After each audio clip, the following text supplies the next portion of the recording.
substance found by a southwest Arkansas man be part of a government test?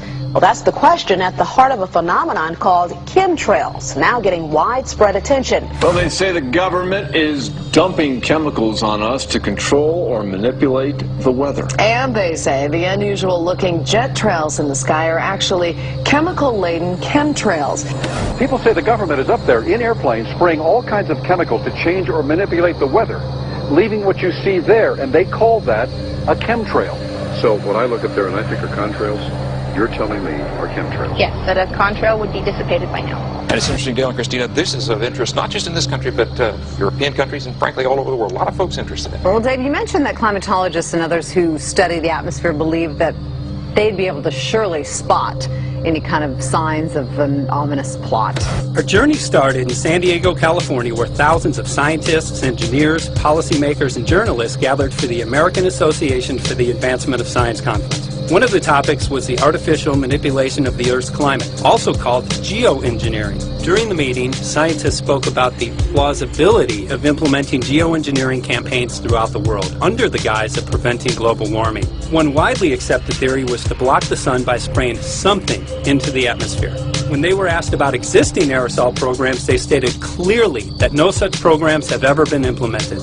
But strangely, these proposals sounded exactly like what people around the world are claiming is already happening.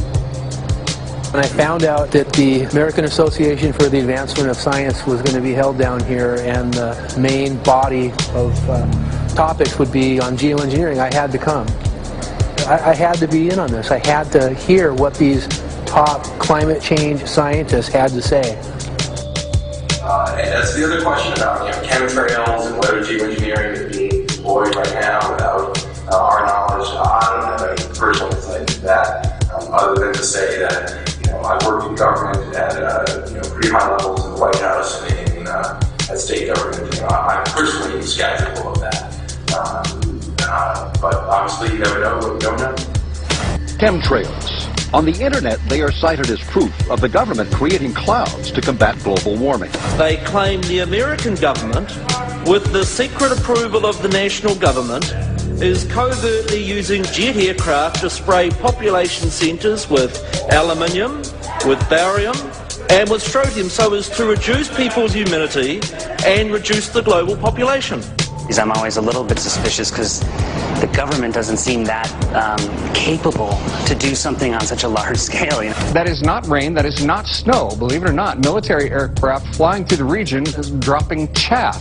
Small bits of aluminum, sometimes it's made of plastic or even talicized paper products, but it's used as an anti-radar issue, and obviously they're up there practicing. Now, they won't confirm that, but I was in the Marine Corps for many years, and I'll tell you right now, that's what it is. And what happens here, military jets, some come out of Key West Air Force Base, and they move up into the atmosphere, and they drop mylar strips. Some could be a little wider, some are small glass fibers that are coated in aluminum. And what the Air Force does is they take their military jets and they dump these out of the aircraft, they fall into the atmosphere, and some take as much to a day to fall down.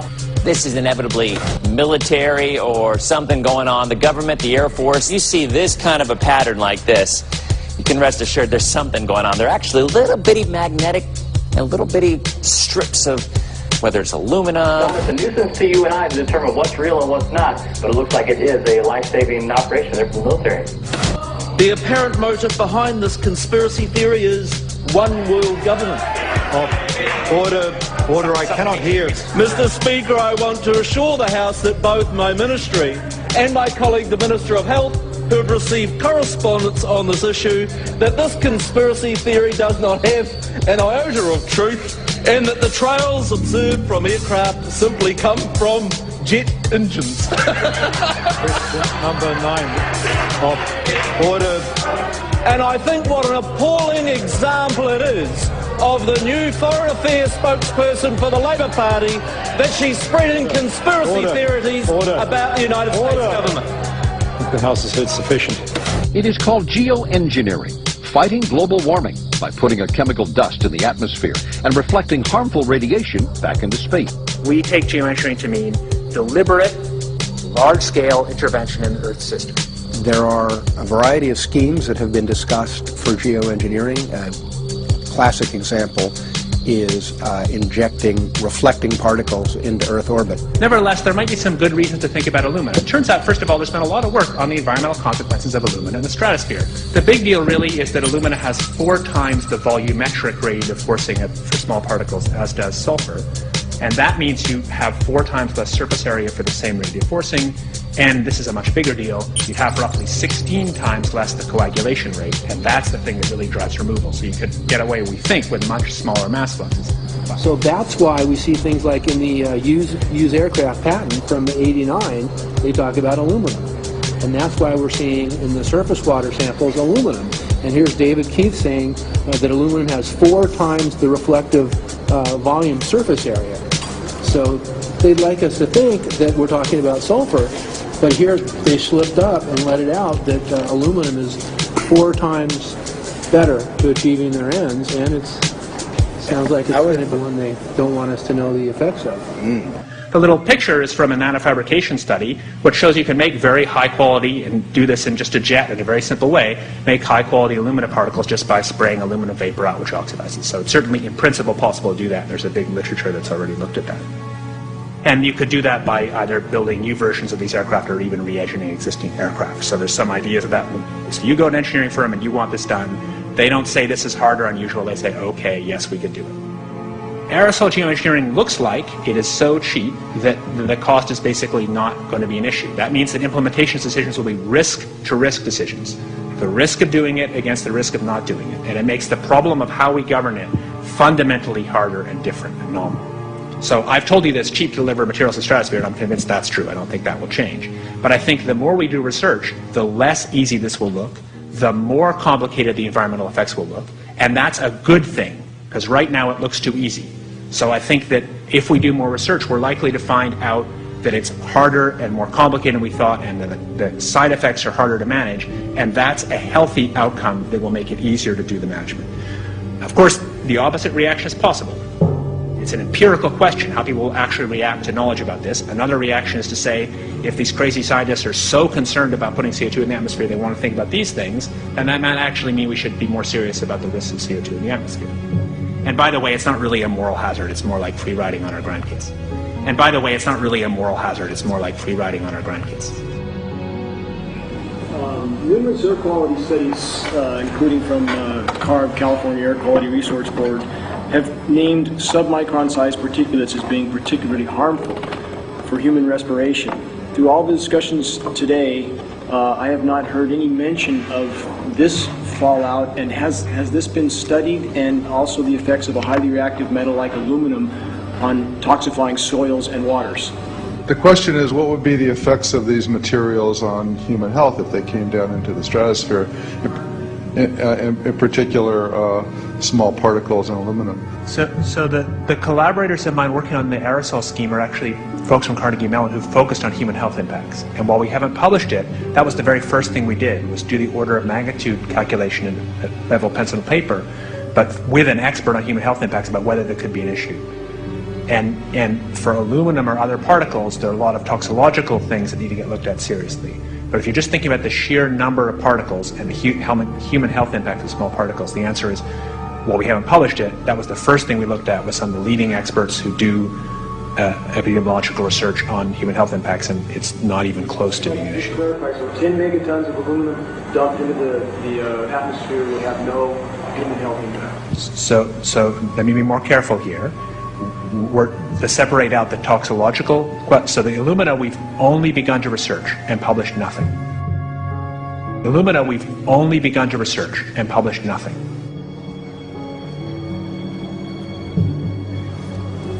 Dane looked at him and he said, so you're telling me that spraying 10 to 20 megatons of aluminum, as you said, would have no human health effects? He took a deep breath and he swallowed and he said, let me be more careful here.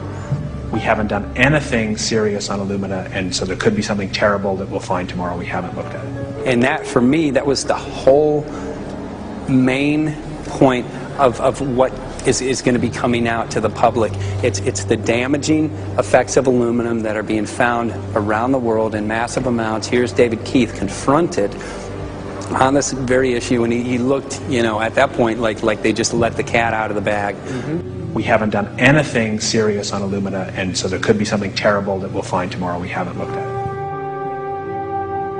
They're proceeding because they have an agenda that's separate from trying to thwart this crisis of global warming. You know, there's obviously several other objectives, whether it's depopulation, control, weapons aspects, communications aspects, all kinds of things, you know, wild cards that we know nothing about. We don't really know, and I'm not going to attempt to speculate on exactly what the agendas are, but we can see clearly the agendas are not benefiting mankind. You know, it's benefiting the agenda of the elite. And so I think the question is, how do you draw the line between some activity that is allowed and doesn't need global governance and activities that do require global governance? Dr. John Holdren has agreed to serve as Assistant to the President for Science and Technology and Director of the White House Office of Science and Technology Policy. I look forward to his wise counsel in the years ahead. My personal opinion is that we have to keep geoengineering on the table. We have to look at it very carefully because we might get desperate enough to want to use it. So what would we do if in year 2040 or 2060 there's a severe climate crisis, say widespread famines or Greenland sliding suddenly into the ocean? That the only plausible way in which we could start the Earth cooling this century is to directly intervene in the climate system, say by putting particles in the stratosphere. We do stuff in the stratosphere all the time, of course, and so it's not as though the stratosphere is absolutely pristine. But you don't want to have people going off and doing things that involve large radiative forcings or go on for extended periods, or for that matter provide lots of reactive surfaces that could result in significant ozone destruction. You know, maybe I'm putting a particle into the atmosphere because I'm trying to make money, or maybe I'm putting a particle into the atmosphere because I'm engaging in scientific research and trying to understand cloud physics, or maybe I'm putting this particle into the atmosphere because I'm trying to make it rain locally to seed a cloud and get more snow on our ski slopes. And this obviously raises all kinds of questions. It's hugely risky. It will likely negatively impact some people, but we might find ourselves in a situation where those risks seem worth taking. One of the things that really shocked me was in one of the breakouts they had the benefits of these programs and then the risks. Now the benefits, the one thing that was stated was the just cooling the planet. You know, some of the risks were ozone depletion, droughts in Africa and Asia. I got to tell you, I came away from this experience after listening to these scientists for 4 days of symposiums, really concerned, because it's clear now that they are justifying, rationalizing, and looking to legitimize some really, really horrible impacts, further impacts on our environment. And they're basically formulating the sales strategy and the implementation and oversight strategy and the funding strategy. After San Diego, I was shocked by the programs that had been proposed. I decided to write about it. That night when I finished, I sent the article to an online publication with my email address attached. When I woke up the next morning, my inbox was flooded with responses from around the world. Why? Because I had just broken the story on aluminum in geoengineering models, which I had no clue at the time that very few people knew about. Now this metal, aluminum, is being found in massive quantities way above normal levels all over in rain, in soil, and in snow. After that, the calls started pouring in from people who were desperate for someone to investigate. That was the fuel that started the film. Before we started filming, we had the opportunity to sit down with one of our favorite authors and documentarians, G. Edward Griffin, to find out what he knew about the subject. I'd like to talk for a minute about an issue that's getting more and more attention. That's the issue which scientifically is called stratospheric aerosol geoengineering, also called the chemtrail issue. I'm very aware of the chemtrail versus contrail controversy. As far as I'm concerned, it's an open and shut case. I have been watching the development of jet travel from its very beginning. I used to live near the Los Angeles airport. Remember when the first jets came in and landed, man, they made a big noise. We never heard a noise like that before. And we used to go down and sit at the end of the runway and watch these jets come in and take off because it was a novel experience. I've been watching jets all my life, and I know about jet contrails. I've watched them. They're vaporized moisture, ice crystals, and they get out there in the atmosphere, and then they effervesce and evaporate and then disappear, and you can see them.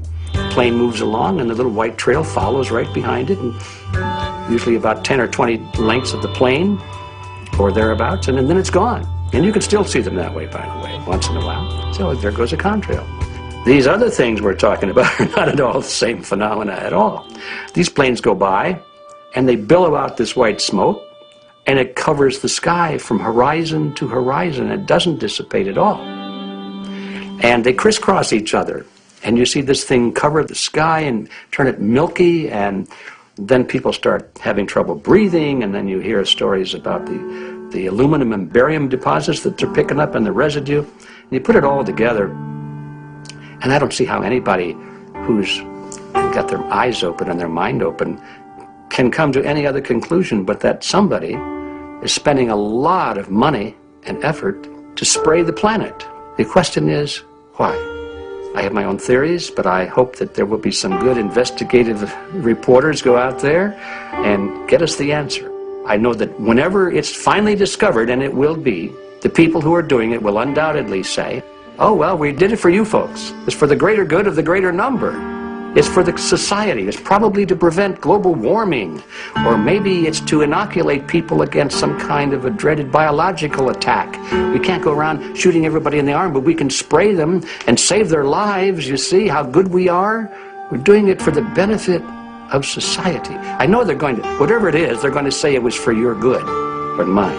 Think if we had the ability to steer hurricanes, and the hurricane was going to slam into New Orleans.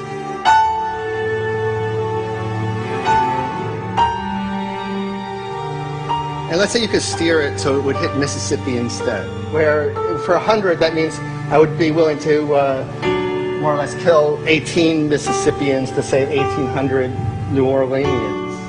And if you do that knowingly, are you murdering those 100 people? And there's all kinds of equity issues there. Now, also, we might be wrong about our steering, and if we didn't do the research right, maybe our steering would intensify Katrina and even kill more people in New Orleans. And so this question of how do you develop the confidence to know that your intervention will reduce overall damage, and then how do you deal with the understanding that you might be damaging some people who wouldn't have been damaged before while saving people overall? The spraying appears to be mostly in NATO countries. I've seen it here in the United States, I've seen it in England, I've seen it in Scotland, I've seen it in Canada, and I've had reports from people who live in France. There's a grouping, there's a political grouping here of some sort. It's international in scope. It's not just an American phenomenon, it's international. And anybody that wants to investigate that, I think, has to take that fact into consideration. They're going to find a political grouping and a political motive here. But in my humble opinion, it's not in your good or mine at all. I don't know what it is, but we'll soon find out.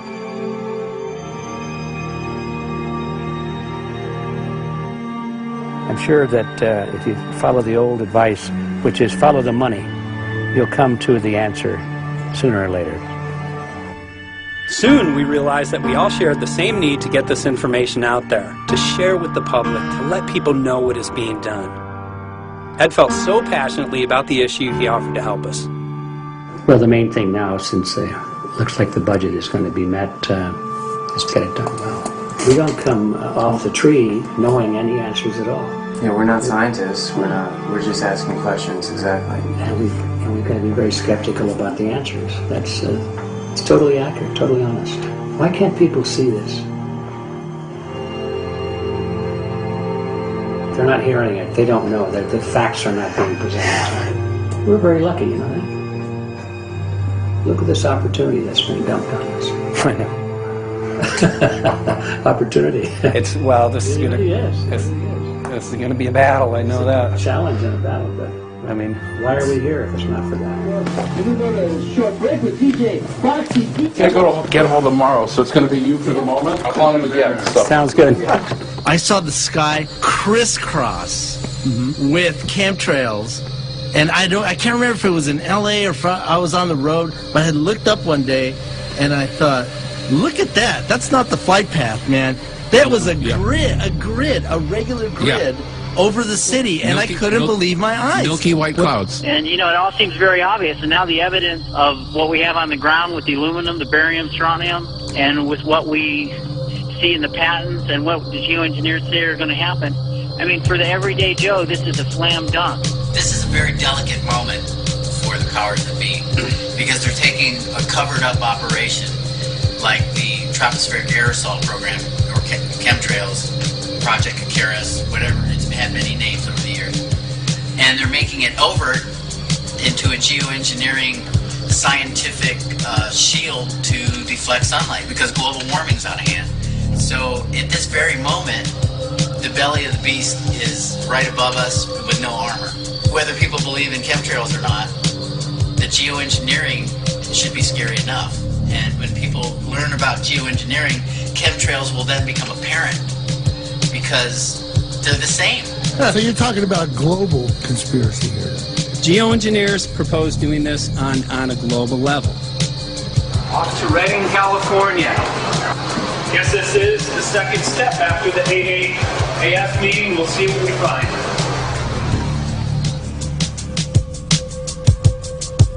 Right here in Northern California at Dana Wigington's house. He owns over 2,000 acres overlooking Lake Shasta. He told me about some of the challenges that they're having up here.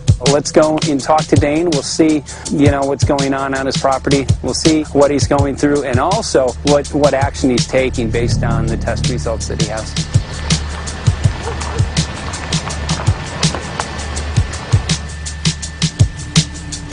As I have a background in the energy fields.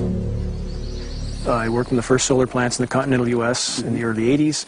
My home was on the cover of the world's largest renewable energy magazine, so this is my background. My goal has been to alert the public there is a mountain of toxic material falling on us, period.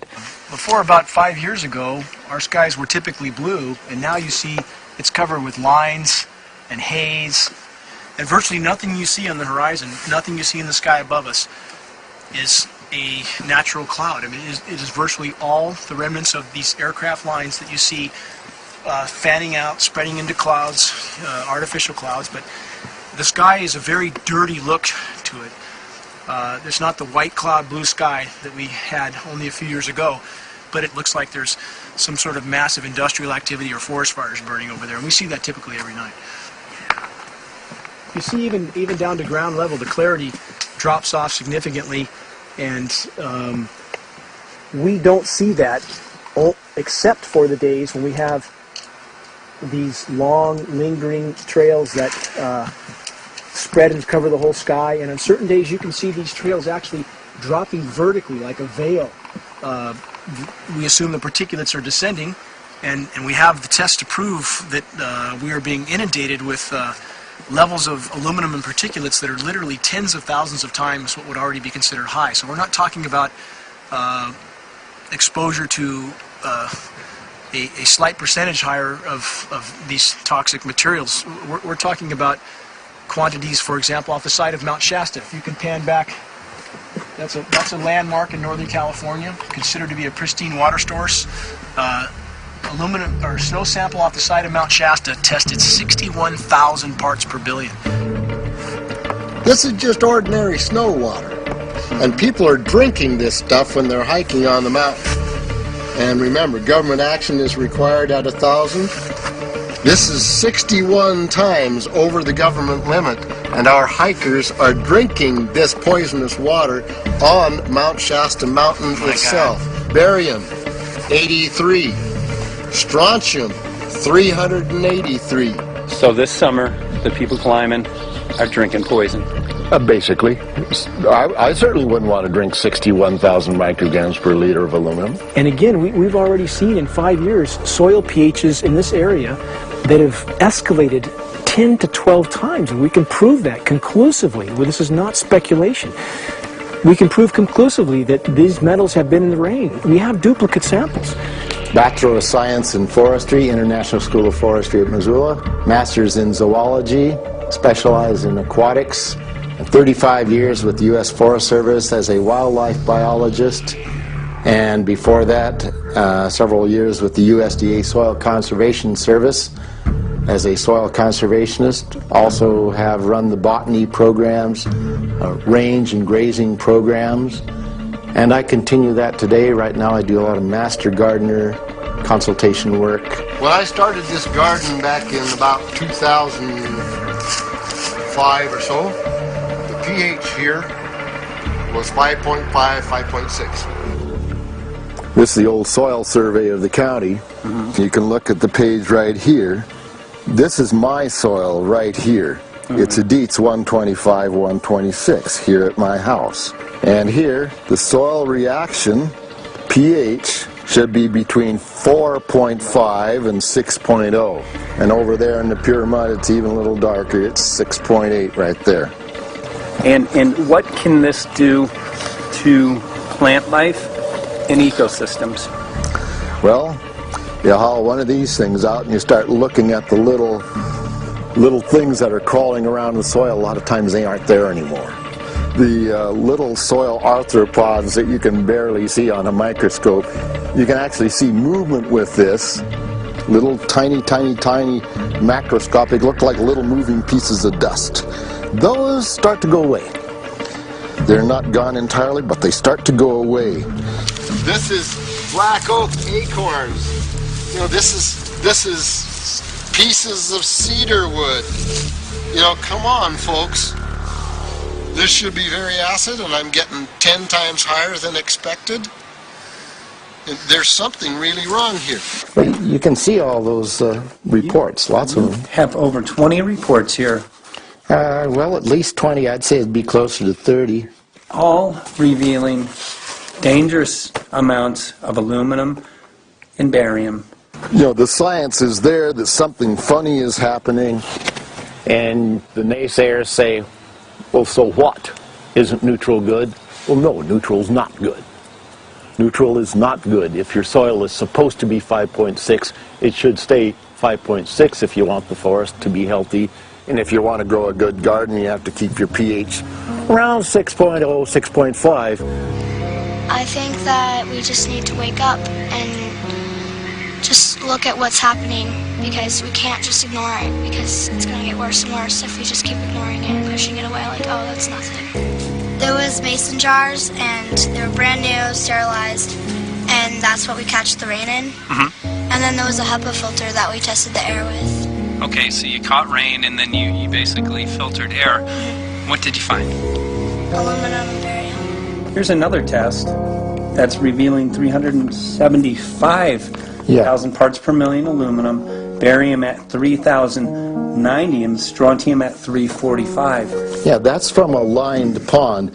With EPDM fish-safe pond liner. There is no chemicals, manufactured materials at all in that pond liner that's available to the aquatic life. It's designed for that purpose.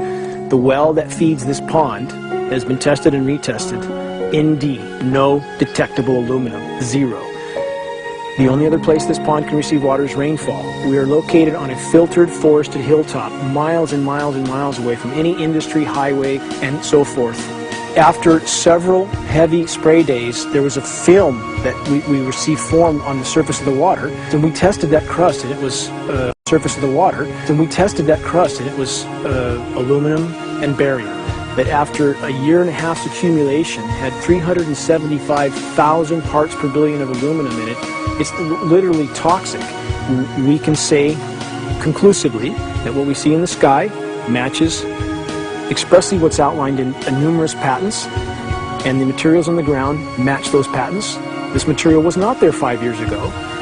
It is a recent phenomenon in the quantities it's in. It has escalated in some cases 50,000% in 5 years in the case of aluminum. From our original baseline reading of 7 parts per billion, which was already high, it has escalated up to 50,000% in 5 years. And we've seen profound changes in that time.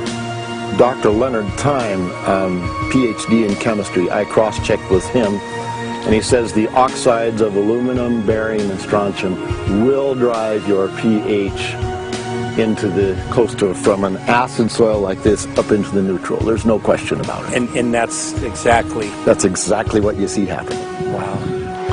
I have a doctorate in inorganic chemistry from Oregon State University, in which I was working with different metals and oxidation states, and then did a postdoctorate work at Brandeis, where I was working stabilizing off oxidation states of different metals. The goal is to sort of figure out how everything fits in the dynamic equilibrium of life.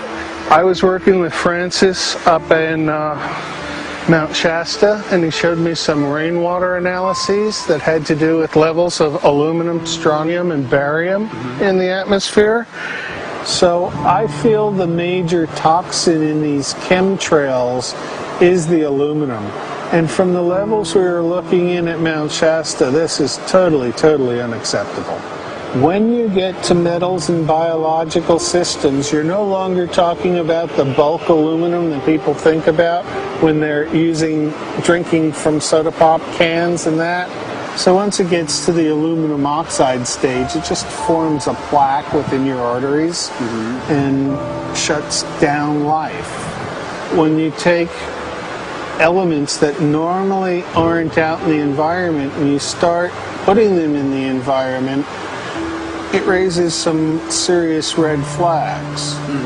Aluminum is a very specific, nasty and biological systems. It takes that site and it never lets go, and it shuts down the site, and that's it. And so as you accumulate aluminum over time, it causes major neurological damage because it ends up as aluminum oxide that's essentially stuck in place and can't be flushed out by normal systems. At the core of everyone's condition, there's always some level of toxins. And aluminum is known to have cancer-causing effects. The half-life is decades. I think that we should be working on taking more of these toxins out of our environment instead of adding more toxins in. It's very concerning that if we add more toxins to our environment, that will be increasing the rates and risks of cancers. Even one patient is not worth it. So sad that they would consider putting aluminum in our environment to affect something when they could be causing so much more damage. Wherever the material is coming from, it is there. The amount of metal falling on us cannot be disputed. Absolutely, this is not speculation. The amount of metal in the last 4 years, as I said, have increased to a degree of thousands of times, and California Air Quality Resources Board has studied the aerosols from China. These metals are not amongst them. Mike, the reason I've chosen to focus so primarily on this issue is I feel all other issues are secondary. What could be a greater priority than not being able to walk out your door and take in a breath of air without sucking up heavy metals? If our land base is being poisoned, if our waters are being toxified, what will we have left to work with? Whatever we choose to focus our time and energy on, whatever our political beliefs, that this is a common ground for all of us. We must have air that we can breathe that's not full of toxic chemicals and metals. We must have water that's not completely laden with whatever is being emitted from these aircraft.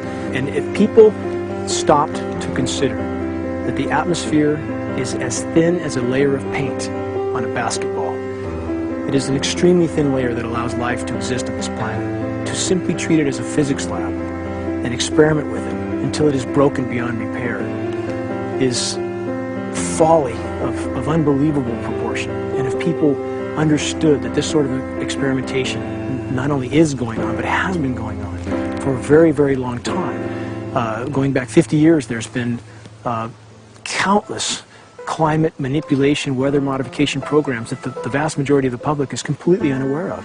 And if they think that this is not true, that certainly that somehow they would have known if it was occurring, I would ask them to look at things like Agent Orange and the things that governments do because they can, because there's no one to stop them. because they have these huge military machines that want to control everything. And in fact, the government's own document, perhaps you may have seen, it's available to any online, is called Owning the Weather, an express goal of our government, and not just our government. He told the Associated Press that the American government has created weather tampering techniques so that the New World Order will be able to starve millions of Americans and to control the rest. There is weather control techniques. Number one, the entire patents on the equipment. Number two, Senator Claiborne Pell's complete statement and story of his own that not only does it exist, but that we even utilize it as far back as the Vietnam War. Well, Murph, we're going to do what we can. Let's see what we can do. You got the scientists behind you. The scientists are with you, so at least this scientist is with you. I may not have $1 million budget, but I've got enough to show that something's dreadfully wrong. You got it. All right. So Arizona will be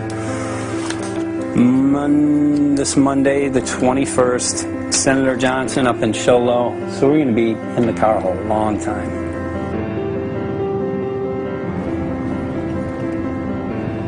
Well, it is such a pleasure.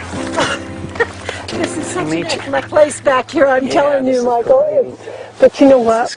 We love it. It's so private and it's so quiet and peaceful. And please come in. My name is Karen Johnson. I served in the Arizona State Legislature for 12 years. I was in the House for 8 of those years and in the Senate for 4 of those years. When you see a plane fly overhead, there's a trail that leaves the end of that plane, and it goes from one horizon all the way to the other as the plane flies across, and it begins to filter out and cover more and more of the sky in kind of ripples. It widens out and fills the whole sky.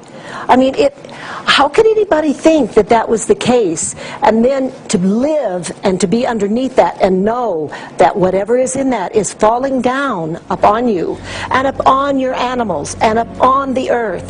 And I mean, it's frightening to me. And if people don't start really waking up and facing the fact that we've got people that are doing terrible things to us, and we had better wake up and fight back now. I mean, I'm the mom of 11 kids. I've got 35 grandkids. I mean, I've got a stake in this. I care about what is going to be left for my children. I care about it, and I'm extremely worried about what is going to be left to them.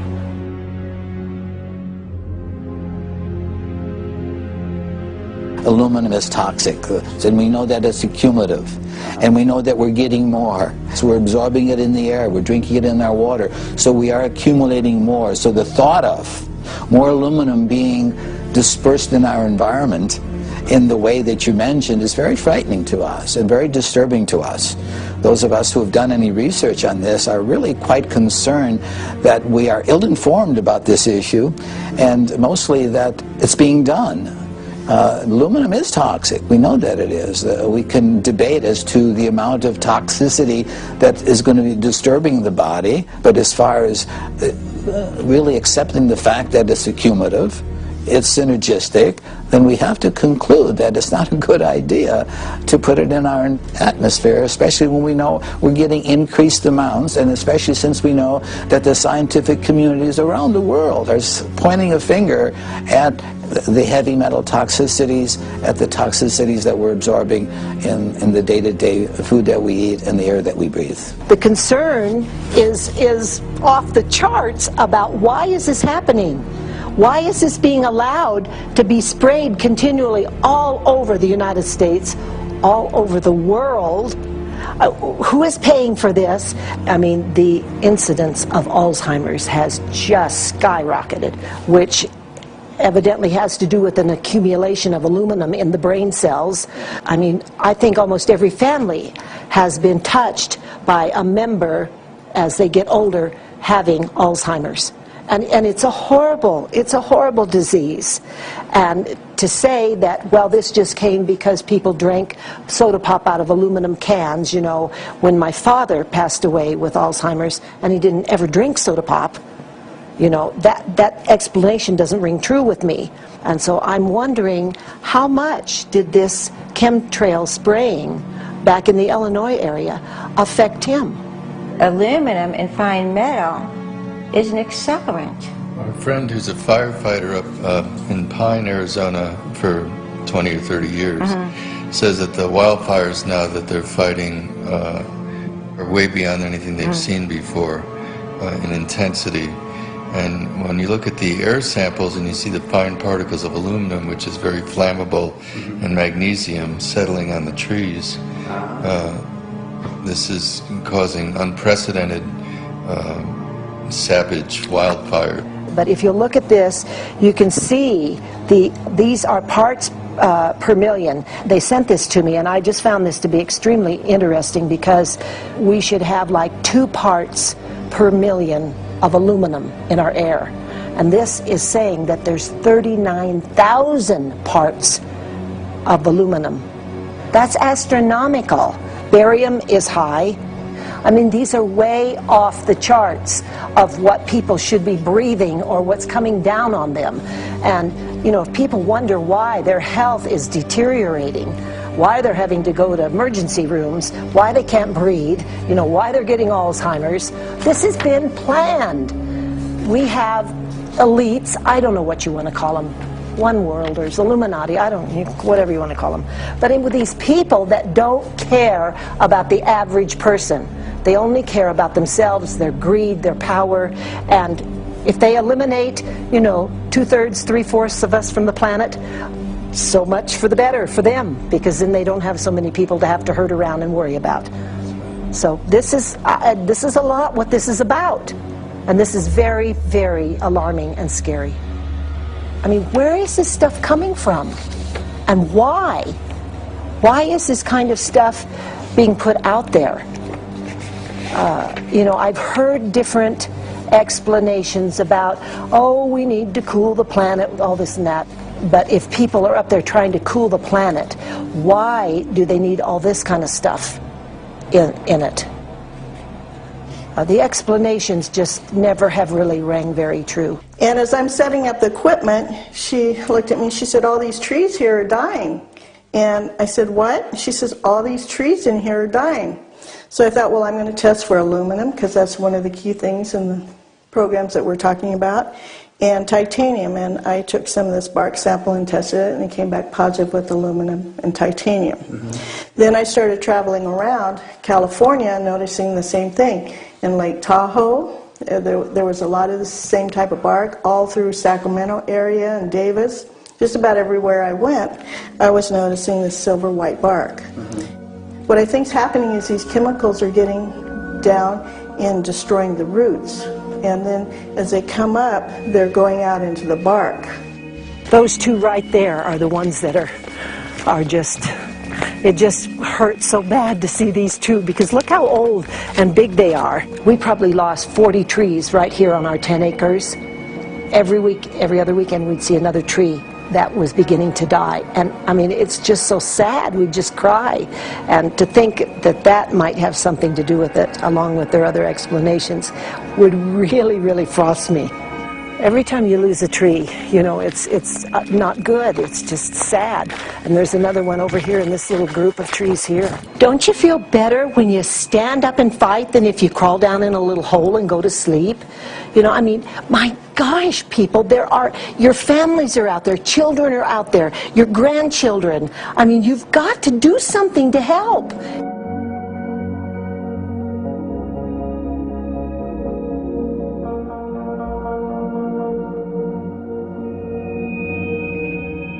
My greatest hope is to get people to question, and hey, if they don't wake up while we're there, I'm hoping to plant some seeds. We're going to the most beautiful place on the planet, Hawaii, to see what's going on, collect some data.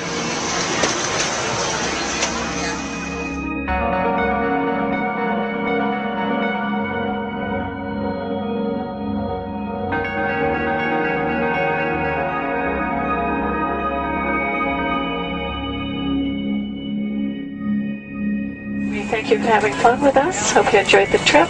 Have a great vacation and welcome home if you're lucky enough to live here. Thank you.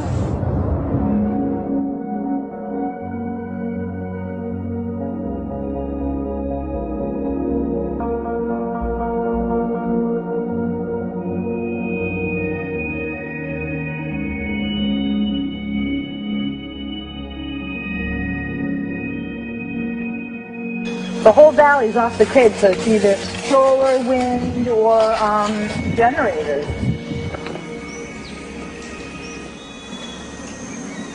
Look at this, man.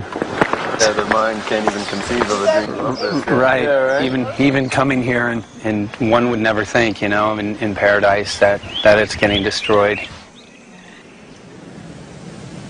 And they're doing it island style. They do it off the island, right? They do it off the island, so they don't, you know, you don't see the chemtrail airplane.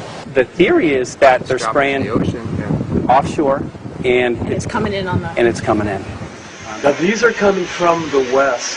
They're also spraying on both sides today. A lot of this stuff is actually chemtrails coming this direction. There's material that's blocking. We should be able to see to the horizon, you know, where the Earth curves, because we're high enough and we have the ocean, right? So we should be able to see. We should be able to see the Big Island. It's only 30 miles away. And you can see it's not a blue sky behind it. That's the key. It's all, you know, has that kind of weird looking blue, like silver blue, I call it. And this is a nice day. You know, there's no more blue sky. The night we're going to look at the stars at night, and it's like, you'll see, you can count them. There's so few stars at night now. There should be hundreds of thousands of stars, and I can count the stars. There's like one here, and one planet here. It's like, you might see, some nights you'll see 100, some nights you'll see 10. This is what concerns me, this kind of stuff right here. It's just soft. Okay. This just comes right off, this bark. That's not natural. Well, I've seen hundreds of thousands of coconuts, and I've never seen it falling apart like that. Look at this, you guys. I've never seen anything like this. I used to trim trees all the time in the Big Island. I've never seen anything like that. That's why I'm concerned. Not an easy task that you have here on the island. I could see the skepticism because it is so far beyond anybody's reality. It's amazing. It's just amazing to try to look through somebody else's eyes. Like my eyes, I can see this, so it's like night and day. And other people, it's just the illusion is just so deep. What do you think would happen if everybody awakened to what was going on and what the plans were of geoengineers? I think they'd have a revolution in Hawaii. If people really understood what was going on. What's your concern for? I know that you love the land here. What's your concern about the chemtrails? Well, that we won't be able to live here and grow our own food, and that our health is going to be compromised. Do you think it already has been? Yes. And the thing is that they're doing it every day here, every day. So it's hammering, micro doses every day. And then, of course, it's getting in the environment, and of course, it's weakening the plants. And it takes a couple years for this to actually weaken the plant. So we're asking for GMO taro. We're asking for GMO papaya because we can't grow our natural seeds. We can't be sustainable. We can't truly, you know, be here as God created us to be. So my friend convinced me to do a hair analysis on my daughter. So we went ahead and cut close to her scalp and got some really recently grown hair and sent it in. I was just sure that my daughter's hair was going to be so clean with the lifestyle that we live. And lo and behold, it came back and her levels were really high in aluminum. This is the chart here. This is the reference range, and this is where my daughter is. 23.1. Aluminum. The skies are covered with a white mist, and I look up at night anymore and I don't see the deep, dense stars that I used to, and I can't help but think this obviously has something to do with my daughter's health. I don't know where else these heavy metals are coming from. Yeah, I mean, look how old she is. Yeah. She's been isolated here. Here, and she's... here. Anybody looking at the situation would be like, this is paradise. This child should be like superhuman. Organic farm. And here you are getting all this heavy metal stuff. And she has the highest level of aluminum on the chart. Never had a vaccine either. Folks, these people are playing God. They are playing God. They're manipulating the weather, and they're spraying stuff into the sky. They are trying to geoengineer everything, including your plants and trees and your ocean. Well, tonight, we're just hoping that instead of not looking at it, you'll start looking into it, because I really believe from the bottom of my heart that we are in a real crisis. I really do. They are proposing dumping 10 to 20 million tons of aluminum into the upper atmosphere. What does aluminum do? It changes the pH of soils, which is toxic to plant life. Also, it's very toxic to human health.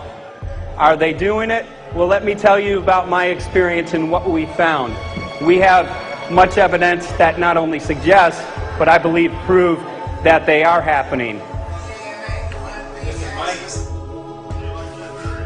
Jeff, what's going on? And as I promised, we're joined right now by a very special guest, Michael J. Murphy, currently on location in Hawaii. He's working on a documentary film called What in the World Are They Spraying? Michael, welcome to the program. Great to speak with you today.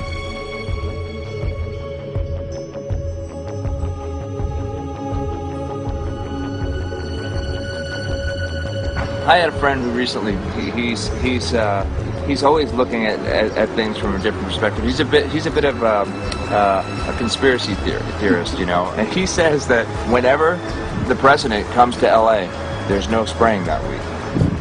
Could you have a better place for an interview? I mean, look. Well, this is being done over our farms and over our things. So basically, they want to eliminate our ability to eat organic food, have clean water. So in some ways, it sounds to me like, and you know, again, it's just a projection, but it sounds to me like this is control. How do we control the masses? Yeah. How can aluminum be good for you in any? And what was the second chemical you mentioned? It's barium. Barium aluminum. Obviously, those are toxic to everything. To human health. To human health, to farms, to animals, to everything. 61,000 parts per billion. And there should be a government alert at 1,000? At 1,000, people are drinking this. People that climb the mountain, they're drinking that snow. It's poison. Oh my God, that's so disgusting. So that's 60,000 times above regulation. Exactly. 60,000 times above regulation. And I've talked to friends, and they're like, well, that's just ice. That's just condensation. And I'm like, you can talk to a second grader. Ice doesn't float in the sky and spread out that way, you know? You're not an expert, but you're a concerned citizen who said, wait a second. Who's actually doing the research. Yeah, you're doing the research, and that's what we need to do as Americans and say, you know what, I want to know what's going on. I want to know what the FDA is doing to my food. I want to know what the government's doing with my air, my water, and the soil. And, you know, it's just great what you're doing, and I just, my kudos to you for bringing light to this subject. Put all of the theories aside, just what geoengineers are proposing and what's being found is scary enough. So we can just address that. And I encourage more people to just step up and ask questions and do what he's doing. So thank you, Michael, very, very much. Aerosol spraying aluminum affects everywhere, and we have a beautiful tropical climate which I believe might be in jeopardy. So we wanted to not only come and bring the message of what people were finding around the world, but encourage people to test for the aluminum, strontium, barium. Essentially, I think it was an effective trip. I saw a lot of people here in Hawaii, in Maui, awake and not only curious, but willing to look into this deeper, and that's my only hope. This is one of the boldest moves, I think, from Ed Griffin yet. This is the taboo topic that nobody's supposed to talk about, and that is aerosol spraying. Now, we've got tons of documented proof of errant aerosol spraying. It just blows my mind that the whole essence of humanity has always been to look up into the sky and ask why. Though there are no limitations, there's endless space, an endless universe. Now, in the 21st century, we're not allowed to do that. Anyone who looks up and sees the giant grids and the X's in the sky that weren't part of our existence until just a decade or two ago is somehow called a kook. And the people that are the best and biggest proponents for the revolution and for liberty, they don't want you to talk about it because you could discredit them. it seems to be an industry that's being built up to milk the taxpayers by undergoing some kind of a giant global spraying program to make all kinds of money on the project, and they don't seem to care really what effect it has. They're not trying to experiment to see if humans can survive it or anything like that. They just want to get this stuff up. And then we discover, as we're going further down the line, that there are companies generating genetically modified organisms or seeds, modified seed crops they're being engineered to resist the aluminum in the soil. And a lot of crops won't grow in that. And so now, after they've messed up the soil, all the farmers were going to have to go back and buy seeds that have been genetically engineered to resist the aluminum that have been put into the soil. And all of a sudden, mankind is completely dependent upon these companies like Monsanto and other giant agricultural firms. You can't even grow natural seeds anymore. And we're looking at that. It's a shocking thing. I hope we don't find that that's true. But all the arrows right now are pointing in that direction. We get into cost-benefit analysis here because there's also HARP could be involved in this. Geoengineering, as you guys mentioned, which is documented heavily in Dennis Kucinich's bill, that is the Space Preservation Act, which, by the way, I don't think got through Congress. And then Kay Bailout, as we call her here, Kay Bailey Hutchinson, also put together some legislation in order to qualify geoengineering, which again is supposed to save us all from global warming. But it is cost-benefit analysis because they can benefit on so many different levels. Ed, that's how they do everything, isn't it? That's right. And you know, there's an old adage: if you just follow the dollar, follow the buck, you get to the source of the problem. And it looks to me like there's a tremendously profitable industry being built up right now around this concept of geoengineering or weather modification or reducing global warming and all of these other things that can be sold fairly easily to an unsuspecting public. They all say, oh, well, that's good. We don't want global warming, you know. And so they put up with this, and they don't question, they don't criticize. But behind the scenes, you see a whole industry being built up, which is, as I say, tremendously profitable, and the money for all of that is coming from the taxpayers. And it's a scam is basically what it is. We're just focusing on the one area that is real easy to prove. There's no speculation in the area that we're going into. They definitely are doing this geoengineering. They definitely are talking about it. They're working up formulas for it. They're putting together strategies for it. They've got funding for it. Everything is in place. We don't even have to go into those other areas to make the case. Okay, let them believe that, but at least they must understand that there's no question that they're talking about it and planning to do it. And so shouldn't they be equally alarmed about what they're going to do if it can be shown that barium and aluminum and some of these other toxic metals are very destructive to the planet and destructive to human health? Isn't that enough? You know, how many issues do we need to crank into this? And so, you know, if you're going to kill the planet and kill the population, do we need any other reason to be alarmed? What in the world are they spraying? Thank God people are asking this question. That's all we want. We just want to be able to ask these questions. Our good friend G. Edward Griffin, all these years, Mike Murphy and Paul Wittenberg are doing this great effort with your help. This is a community effort to get people real information. What in the world are they spraying? Any final quick comments before we're out of time? And my only final thought is that we asked the question, what in the world are they spraying? And we now know what it is. And folks, you're not going to like it.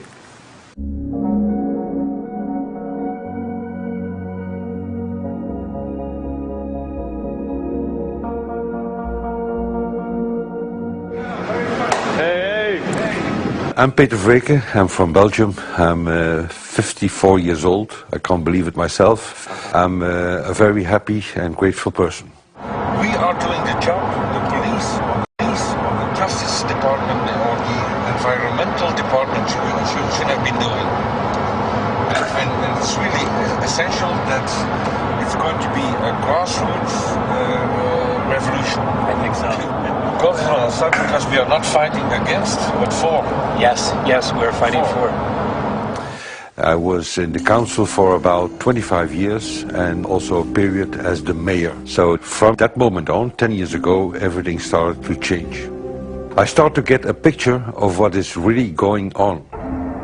And it became crystal clear to me that we, humankind, have been manipulated and dominated and exploited for centuries. So, and this chemtrail phenomenon made me angry because I was so helpless.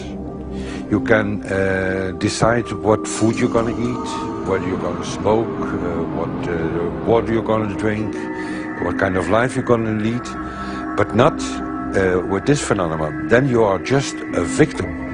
It's only a game. And there have to be good guys, and there have to be bad guys. And luckily, we are in the position to be able to play the role of the good guy who has the chance and the opportunity to overcome.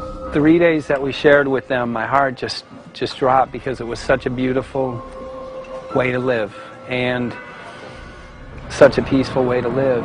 I left thinking, what's this going to be like in 10 years? Is everything going to be killed off on the property? And if it is, how are they going to get their food source? Are they going to have to take a class, you know, and get certified by company XYZ? And what are the requirements for that? And that really is the end of freedom. I'm concerned about that. I definitely, I really am. Yeah. I learned to say everything is now as it has to be now.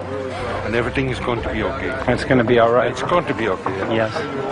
I have this deep feeling that in the end we will prevail because we have the right on our side. The cosmos is helping us.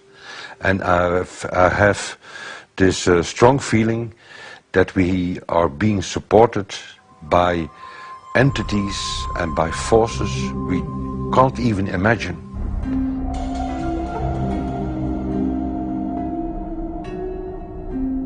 Here for the first time we have this scientific proof that we are being spread. We are being spread, and it's incredible and it's hard to believe, but we are being spread. I think at this moment to stop is not an option.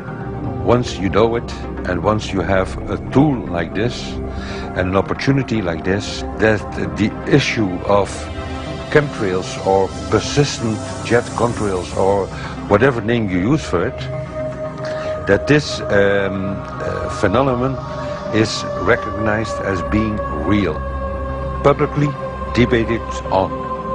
In the context of geoengineering, I think it's high noon to bring this to the public. This is what the sky is supposed to look like. These are old paintings. We forgot this, I'm afraid. In the years that I have been a medical research journalist, I have looked at many things, and I found the same three issues in whatever I'm looking at. And that is that we are being dumbed down, we are being made sicker, and we are being made infertile. Citizens gathered from around the world in Belgium for the first International Chemtrail Symposium. The event attracted leading professionals, politicians, and activists who discussed the health, environmental, and social implications of these programs. Today it's only going to be about facts, documents, figures, patents, licenses, everything that brings us to the truth. We have no other weapon against this vast complex than exposing and bringing their dark works in the light of the truth. We have the hope that by our efforts, more and more people will become aware of the fact that we are deceived by our leaders. So today, we, as a family, join forces with the people who publicly made known to the world that chemtrails are not a conspiracy theory, but a conspiracy fact. From the Technische Universiteit Delft in the Netherlands. Ladies and gentlemen, please welcome Koen Vermeer.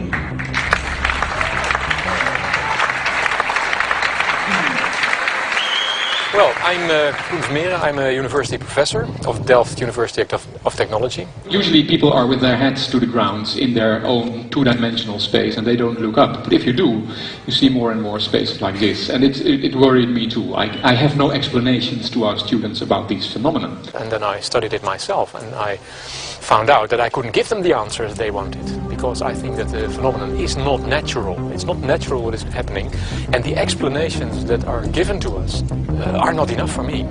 If you look at them from a scientific point of view, the first thing a scientist does is trying to explain something. Because I'm smart and my students are not as smart yet, so I have to give them answers to questions. But if you ask most scientists honestly, they cannot answer all your questions. If people are using climate control over our heads, I want to know about it. I want to know the consequences, I want to know the health impact, I want to know everything. I need, as a teacher in my university, to give answers to my students. And they have good questions. And I don't have the answers, and I want to know. Excellent. And we should discuss this. Ladies and gentlemen, for here you in the auditorium and for all over the world, Michael Murphy.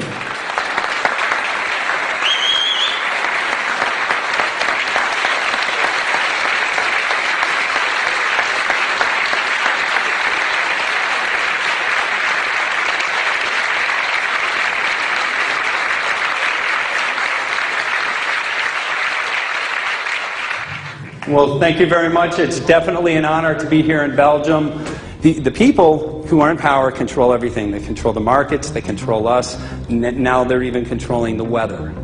And they can use that for warfare applications. The one thing that they cannot control is what God had originally made, and that's natural organic seeds. This is called the Hegelian dialect. It's called problem, reaction, solution. The problem here is massive amounts of aluminum, things starting to die. The solution is company X that says, hey man, you're not getting yields on your crop. Everything's dying. But I got the solution. I got a seed that will grow in this environment. The only problem is now you have to start buying from me. We're a little concerned that maybe part of this agenda could be to kill off anything that's natural and organic and re-engineer it with aluminum-resistant GMO seeds. Many may know we just got back from a week of filming in Hawaii, and it was an incredible trip. A big concern for the people there is they're beginning to see softening of the coconut trees. But their concern is that these programs may again be part of a broader agenda to destroy anything that's natural and organic, so that the corporate redesigned GMO foods might be the only thing, only source of food for people. I didn't anticipate so many people, young and old, who are interested in this phenomenon and are concerned about it. And I especially liked the address that the young girl gave today. Only 17 and already making an address to the audience. That is, well, incredible. My name is Sofia Xenidis. I am 17 years old. It is quite scary to know that the air we breathe is not what it's supposed to be. That the food we eat and the water we drink contain traces of those substances which are sprayed out over all of us as though we were being poisoned like insects. The feeling that this is causing me are feelings of deep anger and rage. I don't want to be poisoned. I don't want to be infected with cancer. And I'm just so angry that this global poisoning can be going on such a massive scale, and not enough is being done to stop this crime. A clear answer to one question. Are we being sprayed? Have we been sprayed? And is it their intention to spray again and again? What are we going to do about this? How are we going to deal with it? How are we going to stop it? I know the answer. There is only one person who can stop it. And you know him. You are. You are the person, the one you have been waiting for. We are magnificent, beautiful, godlike, divine human beings. Ladies and gentlemen, sisters and brothers, in this auditorium and in the whole world, thank you so very much for being present with us. And for now, please enjoy this anthem.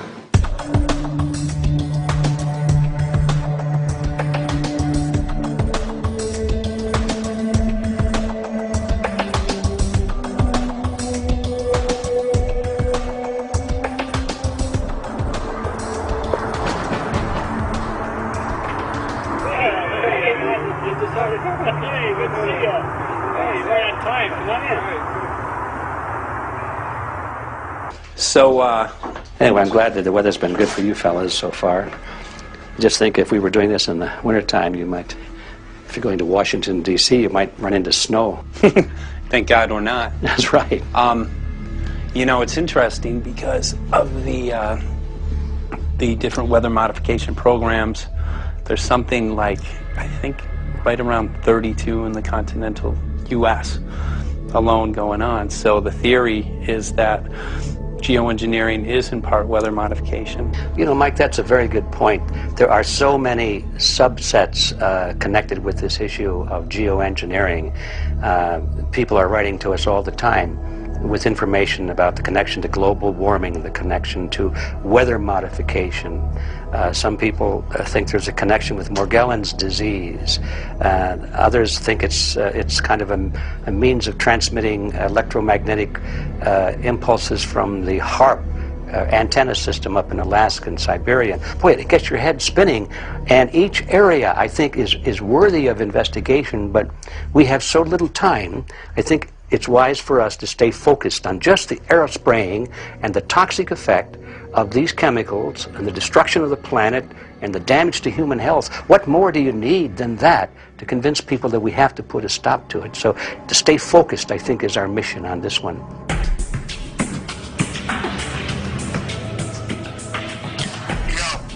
Jeremy, we had an idea. We know that you know the political system real well. Our idea was this: we have a ton of data and information that we've collected throughout our travels, and you know, we really think a good way to end the film would be addressing this to elected officials, some of the senators. So we were wondering this, if you might be able to come and kind of help us out and perhaps show us the way in how to get this done politically. But it sounds like a really good idea, and all I'm also going to get to in terms of researching who it is that we should really focus on talking to about this. At the very least, if we could make it impossible for them to claim that they don't know at this point, we can strip away their plausible deniability that they haven't heard of the data that points to geoengineering stratospheric aerosol operation already going on. At the very least, it should be very interesting to go to District of Criminality and put some people on alert. Yeah, you have a lot of enemies in Washington. That's where all the power comes together and the money, you know. So there are people there, I'm sure, that just don't want us to do this job. But I'm glad you're going, and you'll find out.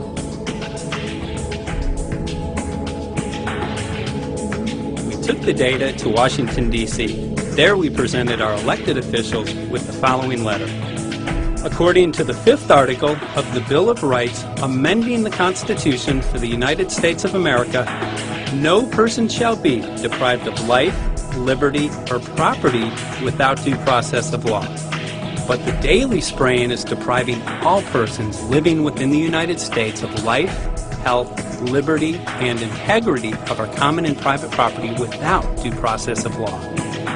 As a representative of the people of the United States of America, we insist that you do everything in your power to protect us and immediately put a stop to geoengineering spraying at once. There exists no justification, legal or otherwise, to poison the planet and its inhabitants. Now suppose that space aliens arrived on, maybe they're going to land at the UN headquarters down the road here, or maybe they'll pick a smarter spot. But suppose they arrive and they give you a box. Suppose they arrive and they give you a box, and the box has 2 knobs. One knob is the knob for controlling global temperature, maybe another knob is a knob for controlling CO2 concentrations. You might imagine that we would fight wars over that box, because we have no way to agree about where to set the knobs. We have no global governance. and different people will have different places they want it set. Solar engineering is like chemotherapy. No one wants it. But we all want the ability to do chemo and to understand its risks, should we find ourselves with dangerous cancer. How long does it last up there? The lifetimes are years. What, years? A couple years. And then it what, precipitates out, or Yeah, that's correct. no toxic side effects? We know of it. The thing we always wonder about is the unknown unknown. Yeah. So if you're thinking about, say, the acidification, it's clear that's not a problem. There's several studies that showed that. Right. But of course the concern here is with so little research, there may be some unknown that comes out of left field that bites us. My name's Mike Murphy. I'm a filmmaker in from Los Angeles. We're covering an issue called geoengineering. Okay, thanks guys. Senator, quick question about the issue of geoengineering. I'm afraid I don't know what you're talking about. And wondering if you were supportive of geoengineers' proposals of spraying 10 to 20 million tons of aluminum into the atmosphere. I should really get a briefing paper on it before I give an opinion. Oh, not a problem. Are you aware of the issue? Not completely. At all? Okay. Do you have a letter from constituents, and people have concerns? Yeah, We're making a documentary about the I don't know. You guys have credentials to be here? Yes, we do. We pass through security as well. Endowed by our Creator. I think so. Please don't touch me. Please don't touch my property. You're lying. No, why? What did we lie? What did we lie about, sir? No, we're not. What are we lying about? Lying about what? It's a little unusual, huh? I haven't heard that. You're not aware of it? And it appears that these programs have already been deployed. You know, I haven't looked at that proposal, and so, why don't you let me review it? I can do that. Are you aware of? Actually, I'm going to go. Yeah. Let me go ahead and get that. I will take a look at this, and I will act accordingly. General, this program, this openly covert program of the aerosol spraying, stratospheric aerosol spraying, geoengineering, using tons of aluminum, spraying it up in the sky. I have no idea what you're talking about. Okay. Commonly called chemtrails, sir. When you were the head of NEMA, did you see the aerosol trails? Mike Murphy, filmmaker in Los Angeles. Hi, sir. And we're covering an issue called geoengineering, and wanted to know if you're supportive of geoengineers' proposals.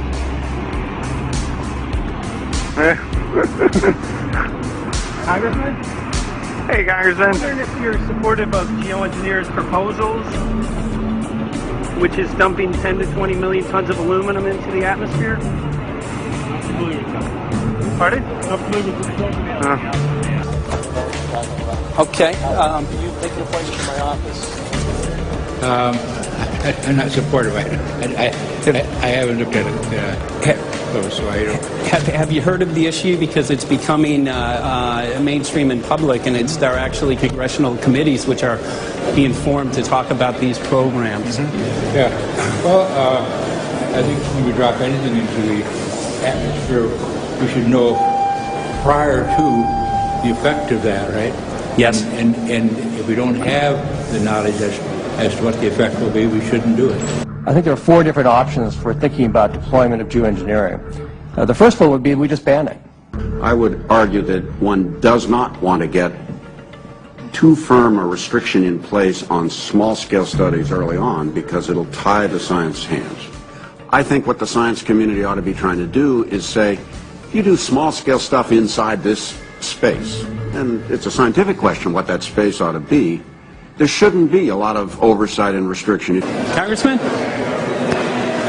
Excuse me. Hi, I'm Mike Murphy from Los Angeles, covering an issue called geoengineering. These guys are running from the geoengineering issue. I wonder why. I'd have to talk to my staff. I don't know what your details on that are. Have anyone made you aware of the issue, or? Sir? Congressman, your committee talked about geoengineering last November. Are you in support of those proposals? I'd love to give you a paper. Geoengineering? Or you know nothing about the geoengineering issue?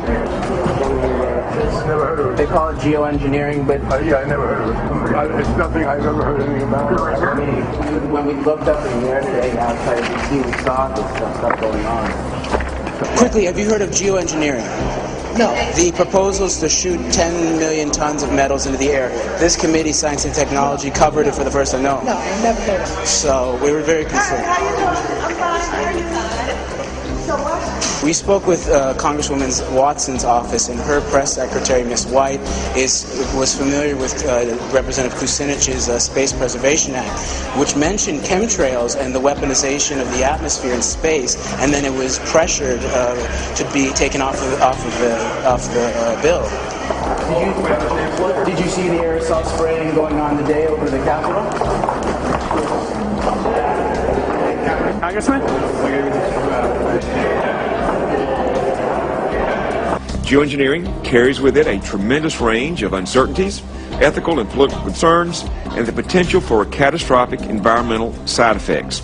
He's not one to do interviews very often, so not unless we usually really pressure him into it. Okay. So don't, all that is, don't hold your breath.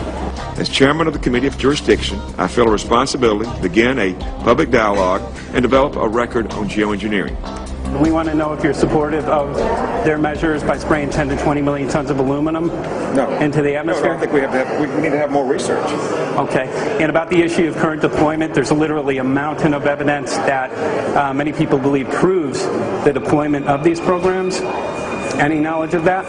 No, there's certainly not a mountain of evidence, but I do support research into geoengineering, and I also support looking into the international governance of that. Okay. I hope anybody that has studied it knows, at least I think, that it's a radical proposal, and I hope we don't have to use it, but there may come that point in time where we do. Now, if we could provide you with the evidence that suggests that these programs are and have been ongoing, would you be willing to address this publicly? We've had about 3 or 4 hearings on it. We have addressed them publicly. Well, not about the proposals, but about the current deployment of these programs. Citizens. I don't support the current deployment. I think we need to have more research, and they have consequences that go beyond one nation, and so I think that there needs to be governance for that. Governance is not simply an issue of deployment, but governance before deployment in terms particularly of large-scale scientific fieldwork. I concede that on this subject and in general, it's not popular to talk about global rules. And when these people started talking about the need for UN Security Council oversight, a supranational environmental security enforcement with a strong mandate by the UN, it really is clear that they're looking for a global power behind the manipulation of the environment. But I do think it needs to be sort of an international kind of treaty that does tie and bind all nations into a common fate. It is a common fate. And unfortunately, it's not just big governments that could do this. It is small governments. It is billionaires probably could figure out, I'm going to save the world all by myself, and I won't bother to mention it. How do we decide when there's a planetary emergency? Whose hand is on the thermostat? How do we decide when to start it? There's no way to do that right now. And what if we do start doing it, and then by some problem with the technology or with the will, we can no longer do it? In a year or two, the aerosols will come out of the atmosphere and temperatures will shoot up at a rate much faster than it's going up now. And it's that rate of change that's hard for us to adapt to. So once we start it, we'll be sort of locked into doing it for a long, long time. And so with basically no end in sight. Boeing would pursue this to make a profit, right? I mean, financial motivation to do this. Let's see. So let me not speak for Boeing. Is that allowed? Okay. Yeah, well, it is what it is. No, but someday, if the U.S. is going to decide to do this stuff, they're going to look to a company who can do it, and you want to be positioned Boeing would rather be get it than Lockheed Martin. So certainly we have an industrial base that helps the country take on technologies and large-scale challenges like national defense. And we do that both for a profit motive as well as, I think, as a national service. So I think it would be truly disastrous if, you know, we discovered a few years from now that there was a black program that some government had stood up to sort of learn on the quiet how to do this. It's pretty clear you can cool the planet, but you will not and cannot bring it back to exactly the same climate state you started with. So you may or may not, and I expect we'll have a lot of back and forth about how useful it is to ameliorate the risks of climate change. I think there's a good evidence it probably is useful, but we don't know. But it certainly can't get you back to exactly the climate you started with. I think everybody agrees with that. Do you think you'll see deployment in our lifetime? Let me say I hope not. Al? I would agree. I hope not. I hope not. Okay. I see this as something like an evacuation plan. That you build big dikes, and maybe that's the emissions reduction to try to keep the flood from wiping you out. But that if that flood should come, that you'd like a plan for what to do in the event of that catastrophe. So I see these options more as a catastrophic response option and not as a way to reduce risk of everyday climate change. You would advocate mitigating consumption of beef as a means of accomplishing your objective? Yes. How would you suggest going about that? You can't. I mean, it's your job to decide what to tax and what not to tax. Obviously, if you wanted people to behave differently, you give them incentives and disincentives for behavior. But I'm sure that's the answer you wanted to hear, Mr. Smith. If only my time had not expired. Thank you, Mr. Chairman. Because there's literally aluminum and barium contamination found around the world, believed to be from these programs. Like, look today over the Capitol, looks like they're deploying some type of aerosol. Did you see it? No, I didn't, but good to see you. In a James Bond scenario, some rogue rich guy puts some airplanes in the air and sees the clouds. What is to prevent that? Okay, are you aware of the issue? You do it through the... Are you in support of those proposals? What if you're taking? I don't know anything about it. You're not. I have to get more information. I've got a chair here. Okay, we'll give you a letter on that. Yeah, this is a letter from constituents. Okay, great. Thank you. Excellent. And many people believe that these programs have already been deployed because mass contamination has been found. Geoengineering programs, stratospheric. Got it. Yeah. Spraying from airplanes. Okay. So what is happening? People from around the world are finding contamination. Let me take care of this, and I'll talk to you when I come back. I'll be back. These chairs are here. Thank you very much. We see that even though we might make the average temperature of the planet about right, the rainfall patterns change some from today. And some places become warmer and some places become cooler. So there are going to be winners and losers in this geoengineering activity if we were to do it. But nevertheless, as David has said, there are reasons why we might consider doing it. Many people are deeply concerned about it because of the toxicity of aluminum, and it has been addressed to Congress in various committees. Would you take a look at a letter from some of your constituents addressing the concerns? Excuse me if I go. Okay. Can I give you a letter from constituents? Are you aware of their proposals of dumping? Gotcha. Thanks. Well, I'm not familiar with it, so I don't know what they're doing. Okay. Well, geoengineers are proposing just that, dumping aluminum and barium into the atmosphere. Why would they do that? Aluminum's a precious metal we can use. Well, the stated goal is to actually cool the planet. However, there's a... Sounds strange. Right. Exactly. So they're proposing dumping these metals into the air to block the sun, essentially. We're here to find out what members of Congress are... I hope we'd have a strong hearing on that before we decide to do it. I would hope so. And there's plenty of evidence that not only suggests that these programs have been deployed, because we're finding contamination of aluminum and barium on the rain, snow, and soil. Okay, thank you. Thank you. LA County has seen a 200% increase of Alzheimer's over the last decade. Tons of ground and water samples showing high levels of aluminum all around our state. Why don't you give me all the information you have? I have some very good people I will assign it to. And if you get it to Mr. Lavelle, we will He's get got it my to card the and right send me an email. And Lavelle. He's got my card and send me an email. And Sounds Okay. great. We'll be in touch. We are Okay. investigating this, and there's literally a mountain of evidence that suggests that these Okay, programs are move doing that it. mountain over to us. You Let got us it. take a look at it. And look up, Thank keep looking you. up into the sky, and you'll see some of it. Oh, okay. You will. You can All see right. the aerosols being sprayed out of airplanes quite a bit. So thank you. Yeah, the future of humanity is definitely dependent on it. So we're counting on people like yourself to take some proactive steps. So thank you very much, guys. You're very welcome. Appreciate Thank it. you. Thank you. Right.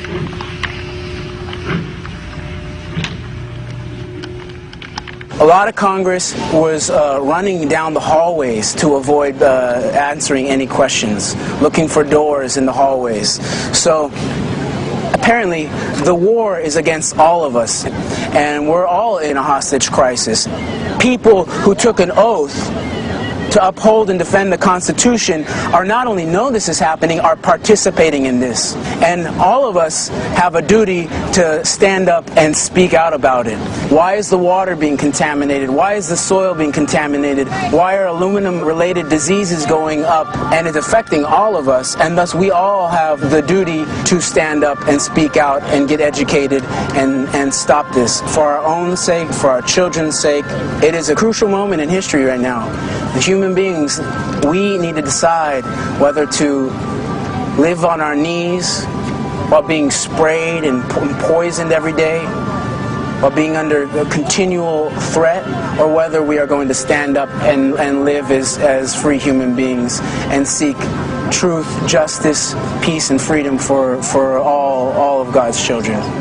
So as you can see, we're ending our film here in Washington, D.C. We've made many public officials aware of this. Most of them either denied any knowledge of this, or they simply were unwilling to address the situation with us. So as you can see right behind the White House, we do have aerosols behind us. The spraying has continued. What is the solution? Is the solution here in Washington, D.C.? Clearly, this is one of the solutions, but the solution is not only here, the solution is within you. This issue affects all of us so deeply. So you need to look inside. Please get active, get involved, start spreading the word with growing awareness. About 90% of the population, we believe, is unaware of this issue, which means 90% of the people who normally might do something if they knew are not doing anything because they are unaware. So please look into your heart, use whatever skill you have to get the word out. The future of humanity is dependent upon it.